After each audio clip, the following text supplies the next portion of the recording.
Welcome ladies and gentlemen, today we're going to take a look at the Stamina Dragonknight PvP build Draugr for Horns of the Reach.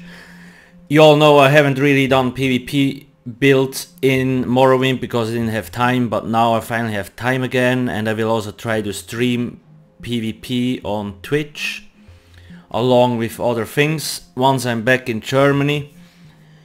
Now Draugr is, I think it's the third version. I had it in Homestead and one before that, I think one Tamriel already, so there's just small updates. Like, we get insane stats. When we look at our stats here, like the resources are really high.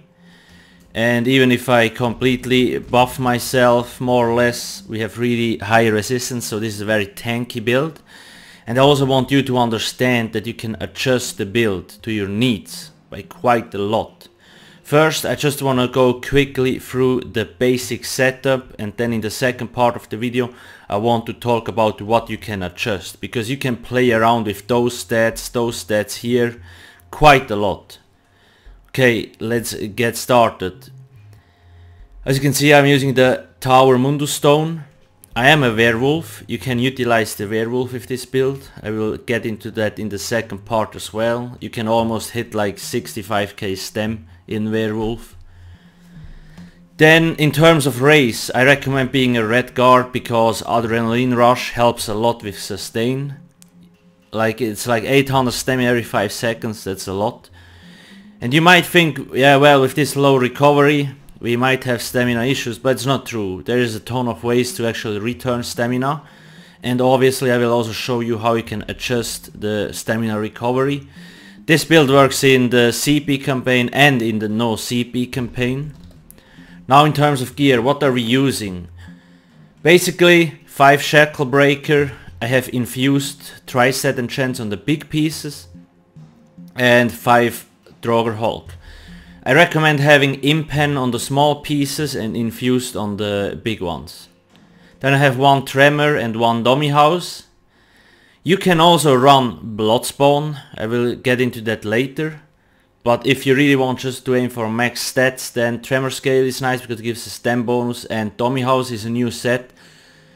The shoulder drops from the chests and the head is from the Falkreath dungeon, if I remember correctly. The thing with this is, you see, it gives a stamina and a magicka bonus as one piece, so that's really strong actually. We're running 5 heavy, 2 medium because we're using Draugr. All weapon damage glyphs here. Infused Shackle Breaker Shield and infused sword with a shock enchantment. Why a shock enchantment? Simple. You have a 20% chance of basically proccing concussion on the enemy. So he will take 8% more overall damage, so that's really nice. If you want, you can play around with, you can run Sharpened, you can run something else, it's up to you. I just like it because it dishes out quite a lot of damage, the cooldown is reduced, and it deal, like the enchantment effect is increased by 30%. Back bar, Shackle Breaker 200x infused with the poison damage. Now I chose X because I like the bleeding you get from it. If you want, you can run a 2-hander. Okay, that's about it with this. Champion points, 34 here, 49, 49, 48, 40, so it's very well split. 43 here. I recommend having those points because it really helps with healing. And Shattering Blow, Master Dance, Physical Weapon Expert to get the riposte. So we have a chance of dealing damage while we are blocking, really nice. We are doing a lot of heavy attacks with this build. And you see we have quite a few points in piercing because we are not using a sharpened weapon anymore. So we need to get penetration from somewhere else. So we have 4k here and another 5.3k from Noxious Breath. Then 45, 30, 28, 37, 37 and 43 from Quick Recovery. You can also play around with those things here, it's just how I like to have set it up. Now abilities. Venomous Claw, Noxious Breath, Heroic Slash, Igneous Shield, Resolving Vigor, Spell Wall, Rally, Hardened Armor, Reverse Slice, Teasing Swing and Critical Rush with Take Flight. You can adjust those. If you don't think you need a crit rush, you can use something else here. Now as you can see. So that's basically the basic setup. Now I want you to understand what you can do to change around the build. So on my website I basically wrote everything up. You can see the stats there. For example, a werewolf works really well with this build because you see the max stats we get. We have 50.5k. We are actually using the now this year the health magic, the health and stamina food. I will also show you this and this in a second and what potions to use. So when we look at our stats, when let's say I use the weapon power pots, now I buff, I transform, we are at 64k stem, 27 health, 27k, 16k max magicka, and if I buff myself, you see we are over the cap in resistance actually. It's the max, I think 35k is the cap, 3k weapon damage with 34% weapon crit. Now the number one mistake people make, or let me just show you, this basically 16.7k, it's basically an instant wrecking blow or dizzying swing. It has more or less, you see, the same tooltip. This is just instant, this takes a second to cast. Now the thing is, you need to understand how werewolf works, just quickly. Most people make the mistake that they stay in werewolf too long, so the buffs fall off and they die. I only recommend playing werewolf if you're in a small group and you have a healer present. And how should you run werewolf? You only should run it to burst down really tanky targets. Like you can, like, if you know the right combos, you can really nuke down those perma blocking, breath of life spamming Templars. It works, you just need to know how. Need to apply all the dots in werewolf, then fear, hole of agony 1-2 times with light attacks, and usually they rip. Maybe I can find I think I showed it in the last version of the Draugr build. I'm not sure anymore. Maybe it was a stem sword build.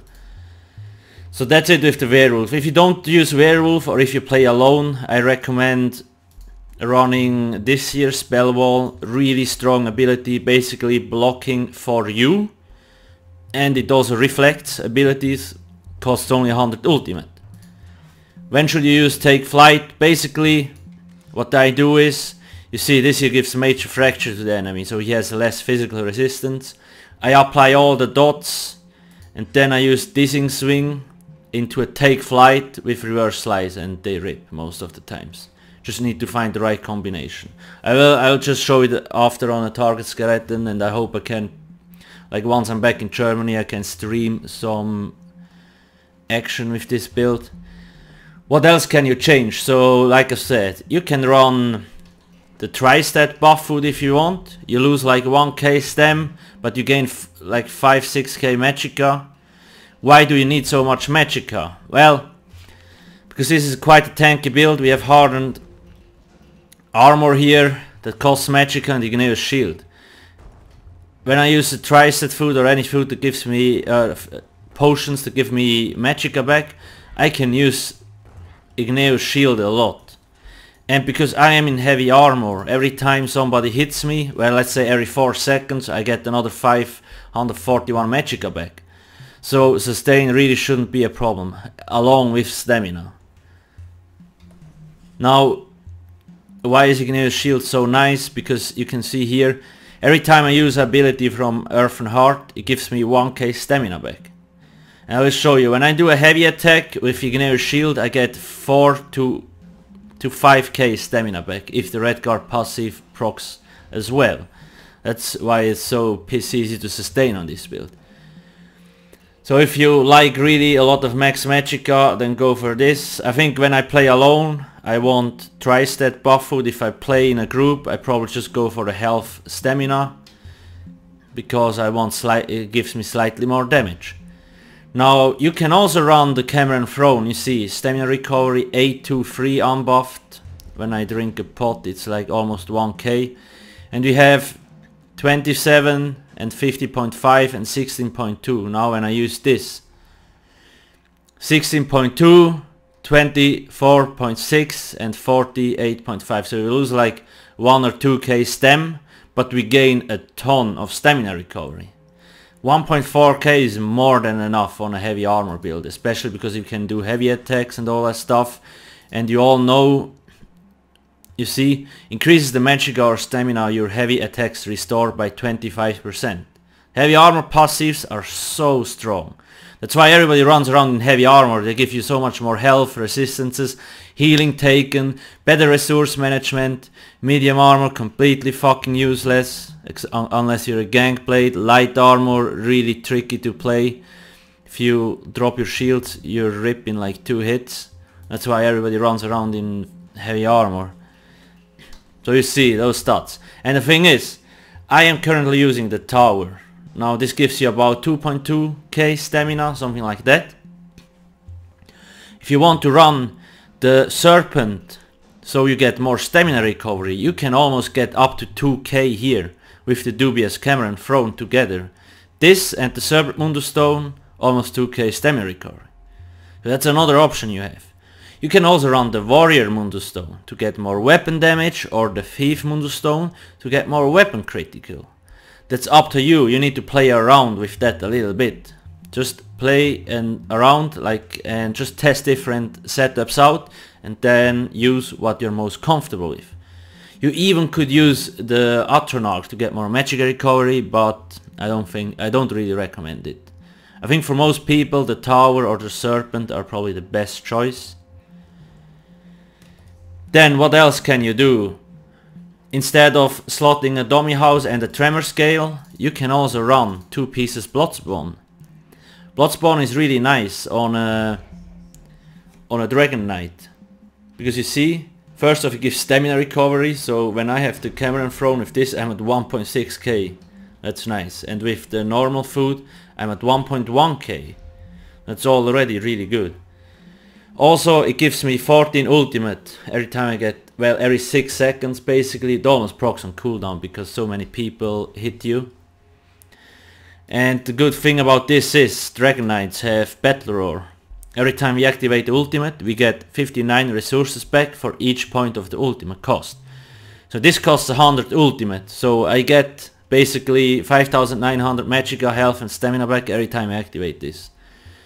So you have so many ways of restoring resources, it's completely insane. Potions. You can also run any other monster set, it really doesn't matter.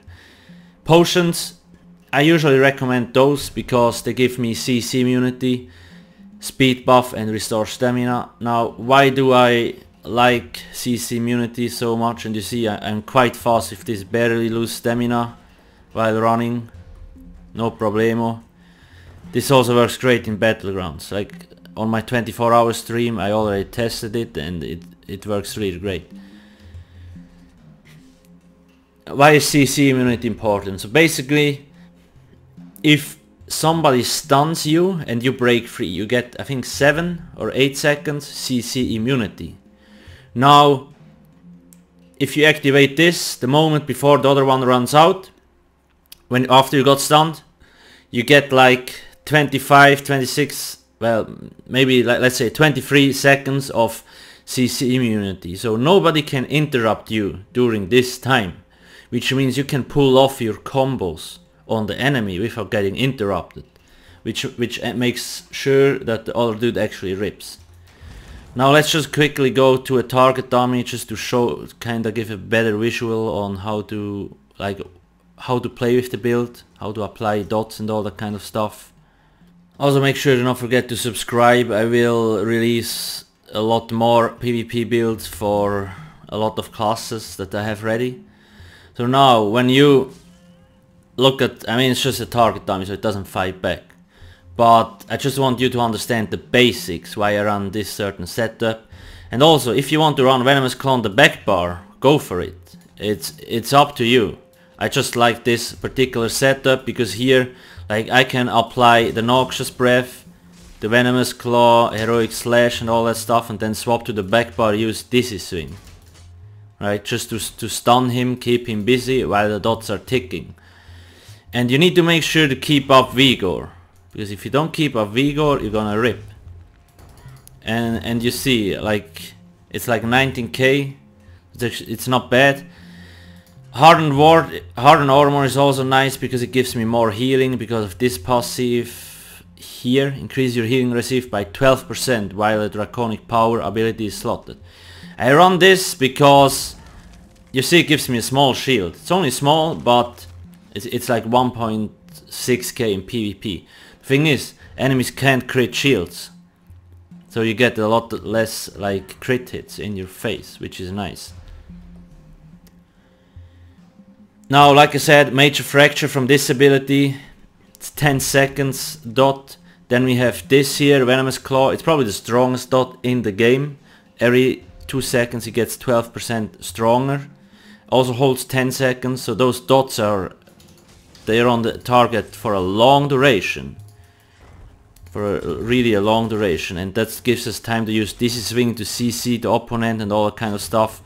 And now what you need to learn is that when you use DC swing into a take flight, so the enemies also get stunned, they break free, they get CC immunity. So you need to wait for the right moment to have all your dots applied and all that stuff, and then when his CC immunity falls off, you do a DC swing into a take flight and executioner. That's usually how I do it. You just need to learn that.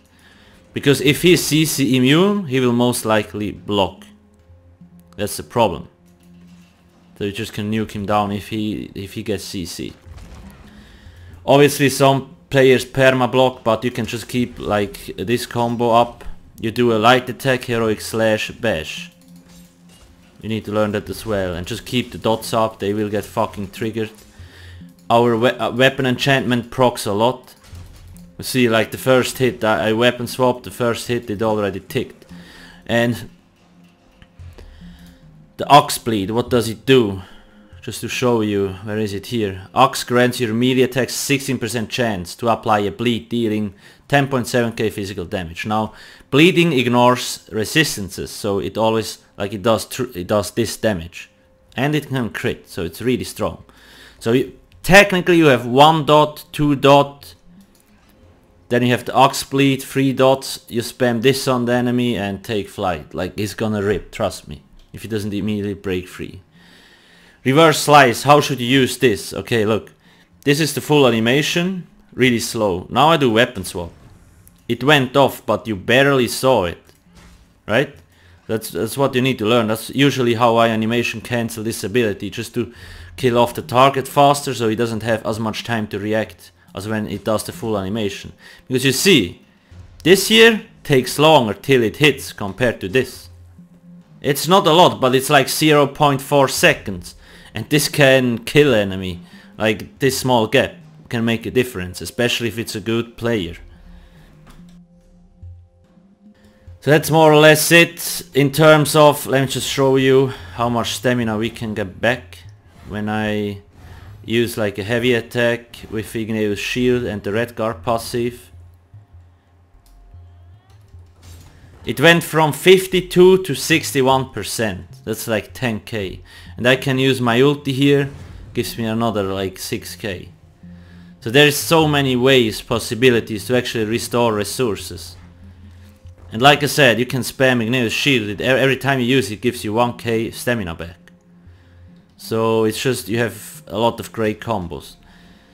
You can also run those potions, you can run those potions here, you can run those here, it's really up to you. There's a lot of good possibilities. In the end, you need to understand the base mechanics of this build, or like how Dragonknights work. The build is here to guide you, don't just copy paste it. If you just copy paste it and you don't understand the idea, then you will not be good. You need to understand the idea behind the build, the idea behind like why like Dragonknights are strong in PvP or how they should be played, and then you can get really good. Anyway, don't want to make the video longer. If you have any questions, ask me in the comment section below. Thank you for watching and have a nice day. Cheers.